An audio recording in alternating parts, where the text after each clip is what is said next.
Hi everyone, it's Brandon from All American Thrills. You're watching our brand new construction update of Total Mayhem at Six Flags Great Adventure. This update is a big one as supports for the coaster are now on site, in which you are looking at the pictures of them right now. There are many of them. They can be seen from the stairs at Nitro's queue. The supports are very, very large, and there are many of them. Now, there are no sights of track yet, but it's incredibly exciting to see Total Mayhem supports on site at Great Adventure. Now we're going to be heading over and taking a look at the construction site where we have a lot of rebar for presumably footers sitting there in the construction area.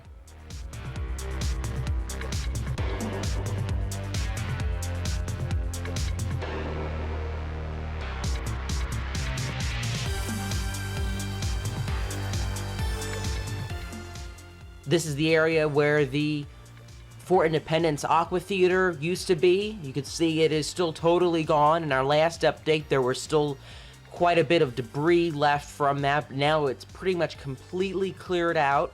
And over where the Great Lake Grandstand used to be, that is entirely cleared out, and there's pretty much no remnants of that building at all. And over at Fort Independence, there's just about no remnants of that building either.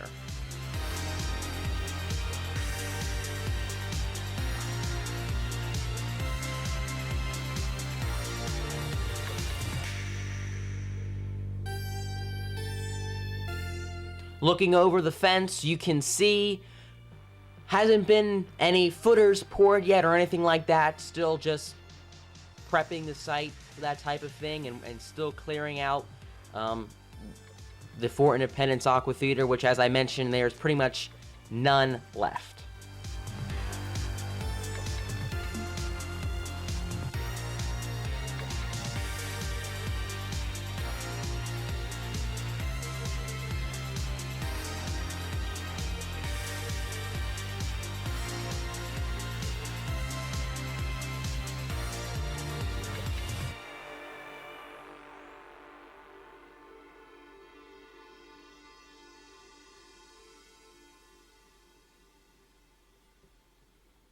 We look forward to continuing to cover Total Mayhem construction all through the rest of November, December, through Holiday in the Park at Great Adventure. Thank you for watching this update. Make sure you like All American Thrills on Facebook, subscribe here on YouTube for more family-friendly videos, and follow Alt on Twitter and Instagram. Thank you so much, and we will see you next time, everyone. Bye-bye.